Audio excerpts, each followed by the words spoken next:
This is not about possession or control. This is about survival. And this is where we find out if all that work actually meant something. Because by August, Denver's not new anymore. It's not theory anymore. Teams are going to feel it. And Centennial Stadium, that is home now. Staying compact, clearing lines repeatedly, not giving Portland second chances. Providence Park has broken veteran teams. August is going to be a chance where Denver as an expansion team have the ability to prove they are competitive, not just participants in this league, competitors.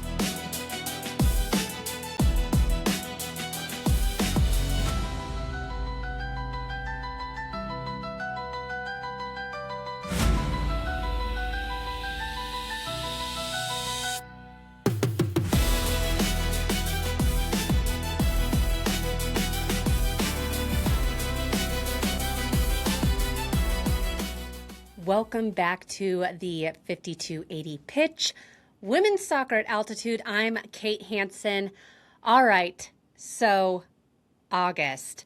Let's talk about August because this is the month, you guys. This is what Denver's been building towards since day one. 6 matches, 4 of them at home, all at Centennial Stadium. And I mean, this is finally it. We have our actual stadium.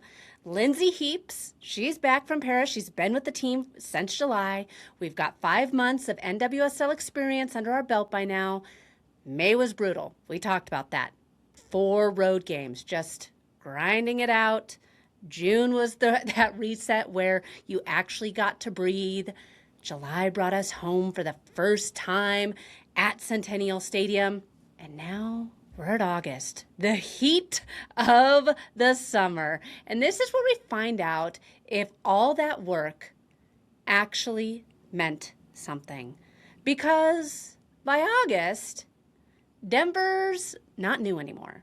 You know, they're not sitting there learning the league. They're using what they learned.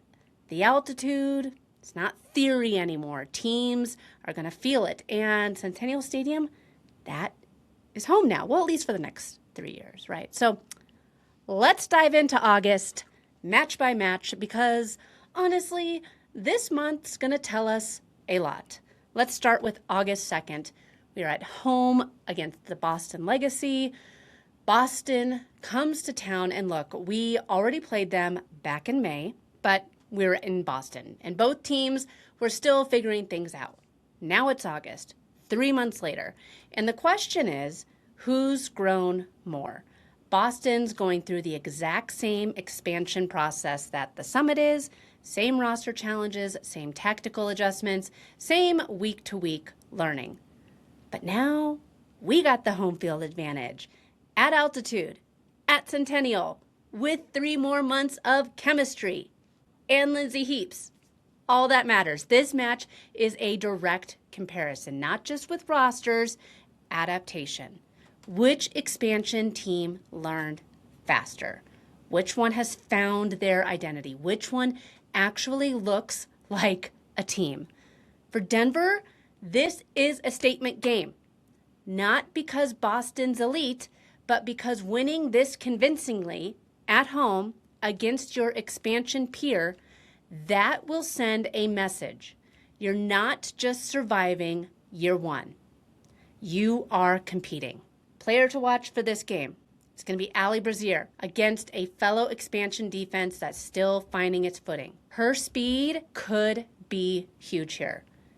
Boston's back line won't have that veteran cohesion. This is where Kaleigh can exploit that space. 3 days later, after Boston, Wednesday night, here comes North Carolina. NC finished 9th last year, 35 points, not a playoff team, but not a team that beats itself either. They scored 37 goals, put 96 shots on target. Structure, discipline. And then there's Manaka Matsukubo. She had 33 shots on target last season, 3rd in the league. That's not volume for volume's sake. That is elite movement. She finds space. She gets dangerous. For Denver, this is about defensive organization. Can Pickett and Kurtz track her runs without losing shape? Can the midfield cut off service before she gets isolated? Here's the thing. Short rest. They only have 3 days between matches. That is not very much time. That means there's going to be probably some sort of a rotation, and that means the depth that the front office has built is extremely important. Players who haven't started recently are going to probably get their chance either in that Boston game or in this NC Courage game. NC, they are patient. They'll probe. They will wait for mistakes. They are not going to panic if the first 20 minutes don't go their way. At home, though, Denver can turn this into an endurance test. Make NC defend at altitude. Make them chase. Make them work harder than they want to in that second half. Obviously, with the rotation, it'll be interesting to see which players take the field. Lindsey Heaps, if she's on the field for this match, she is the player that I think we need to keep an eye out for against NC's structured buildup. Heaps' ability to read the game and cut off passing lanes is critical. She has seen this kind of patient opponent at the international level. If she can disrupt their rhythm early, altitude does the rest. Up next, we have a Saturday afternoon game. Utah comes to Denver. It's been great. We have so many home games in August. Again, though, remember, for all you Denver natives, it's real hot here in August. Utah comes to Denver Saturday afternoon. And I mean, remember May, away at Utah? That physical grind where they led the league in tackles last year with 345 of them. The script is flipped now. Utah's whole identity is disruption. They make possession uncomfortable. They break rhythm. They foul to stop counters. They make you earn every single inch. That works in Salt Lake.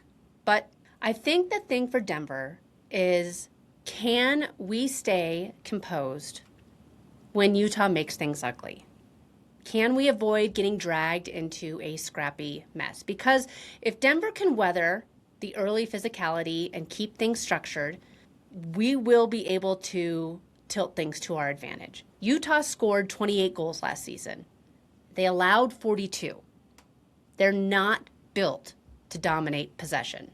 They are built to frustrate, to disrupt, to make you uncomfortable. At home, Denver gets to dictate that tempo, choose when to engage, make Utah chase. I think that for this game, one player to keep an eye out for is Lourdes Bosch. Against Utah's relentless tackling, Bosch's ability to shield the ball and stay calm under pressure, it is going to be essential. One aspect of Bosch's game is that she doesn't panic when contact comes. If Denver is able to keep possession through Utah's press, Bosch will be why. She will be that key to the calm of Utah's disruption. It's now August 14th, and Denver's finally hopping on a jet plane and leaving the Mile High City for sea level. We're going to none other than San Diego, which, if you are a Anchorman fan, you know it's the greatest city ever built. Other than Denver. But I digress. We're headed to San Diego Friday night, back on the road, and this is where August gets real. San Diego finished with 85% passing accuracy last season, highest in the league. They completed 14,291 passes, most in the league. They don't just want the ball, they expect it, and they expect to keep it. San Diego play this possession-heavy, control-oriented style. They circulate, they stretch you horizontally, they wait for the gaps. And when they appear, they strike. They scored 41 goals last year, not the highest, but they were very efficient. And for Denver, this road match is about disruption without overcommitment. You can't just sit back and let them pass around you for 90 minutes. But you can't also just press recklessly and leave gaps. This is where the tactical discipline is extremely important. What have we learned over these past 5 months of becoming a team? This tactical discipline is going to be extremely important against the Wave on the road. Pressing triggers, knowing when to step and when to stay compact. Away from home, we don't have the altitude to fall back on. We have to earn it through being extremely organized.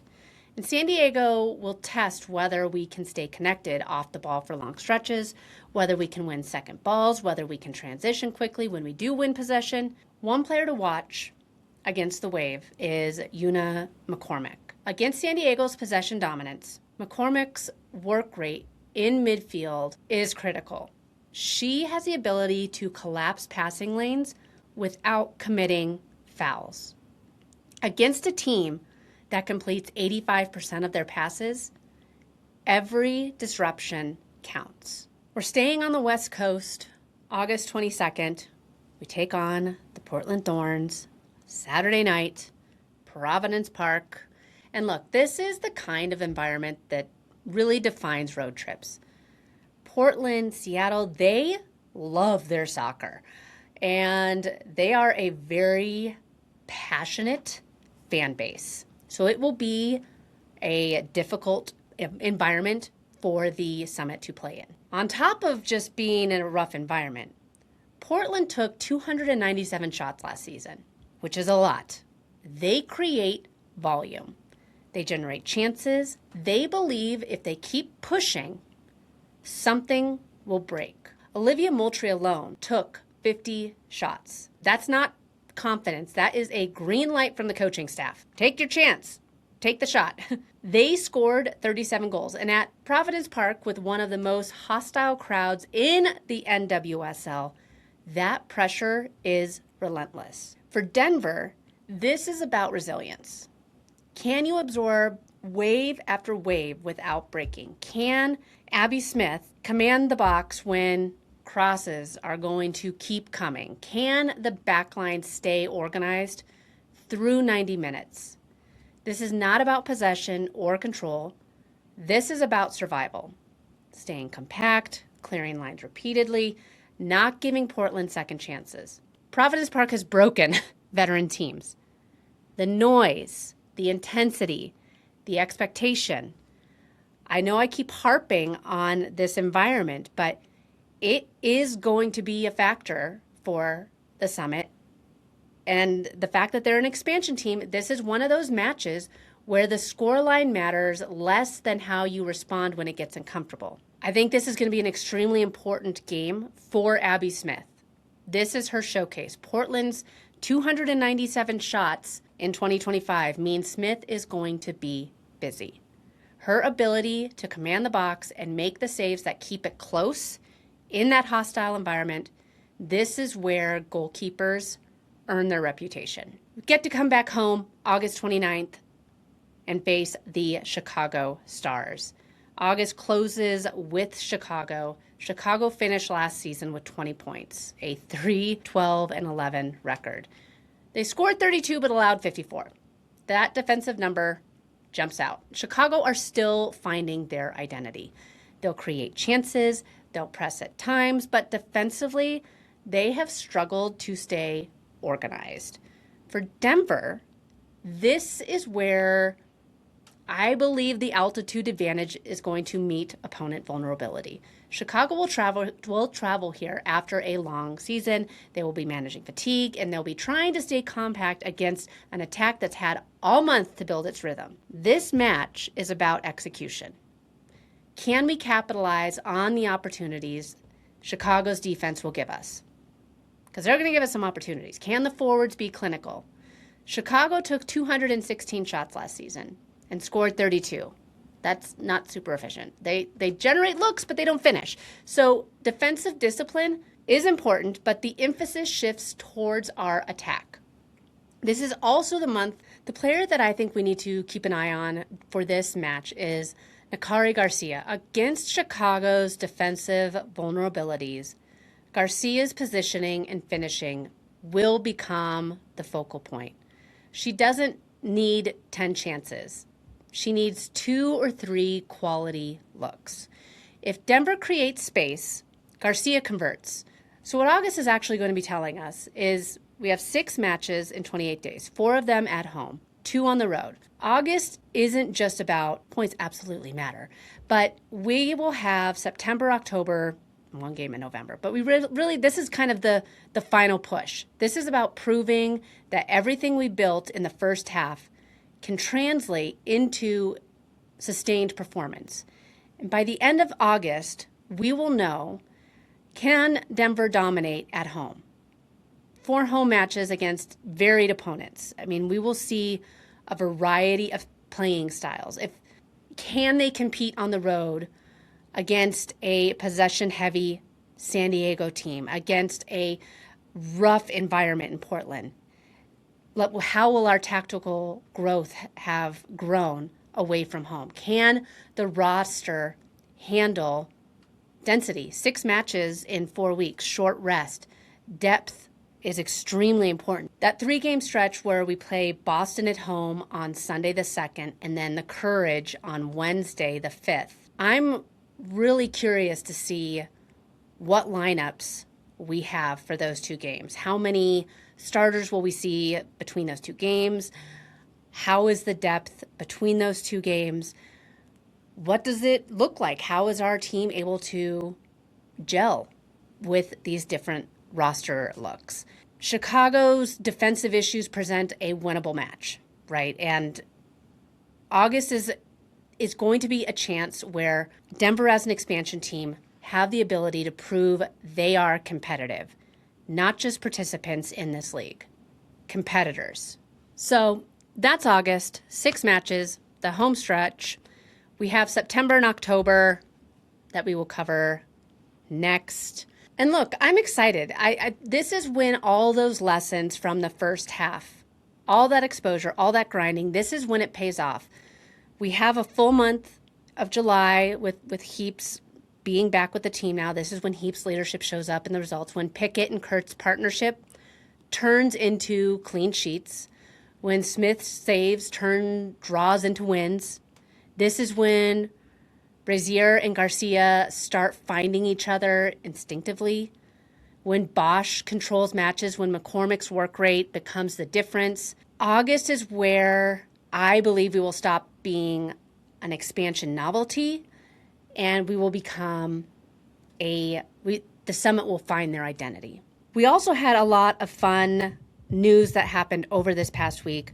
Denver wrapped up its first preseason training out in California. They are back in Colorado. Honestly, they probably didn't need to go to California to train. It's been so beautiful here in Denver. But they were out in California. They're back. They just wrapped up Media Day last week, and they're back here in Colorado. So we have our first match coming up in just over a month. It is coming up fast. And the Summit are selling tickets for that very first home match at Mile High Stadium. They've already sold over 40,000 tickets. If you have not gotten your tickets yet, what are you waiting for? Head on over to denversummitfc.com/thekickoff. Buy your tickets. Let's sell out Empower Field. Let's break that record of 40,091 set on August 23rd, 2025, when Bay FC hosted the Washington Spirit in San Francisco. Trinity Rodman, she's always with the Washington Spirit. She's always breaking records. But let's break that record when the Denver Summit host the Washington Spirit again here in the Mile High City. We're so close. We just got to sell a few more tickets. Let's do it. Head on over there. We have 21 active players on our roster. We recently signed Emma Reagan and goalkeeper Jordan Knights. Nick Cushing has some very tight position battles. And I keep saying Abby Smith is going to be our starting keeper. Jordan Knights can push her for that starting keeper spot. So that is one position battle to keep an eye out for. The Coachella Valley Invitational is coming soon. Things are really getting exciting for the Denver Summit. March 14th is the season opener for the Denver Summit at Bay FC at PayPal Park in San Jose. It is going to be a fun season, folks. We are just getting started for Denver Summit, counting down the days. That is the month of August, and honestly, I can't wait to see how it plays out. Thanks for hanging with me on the 5280 pitch. Make sure that you're subscribed.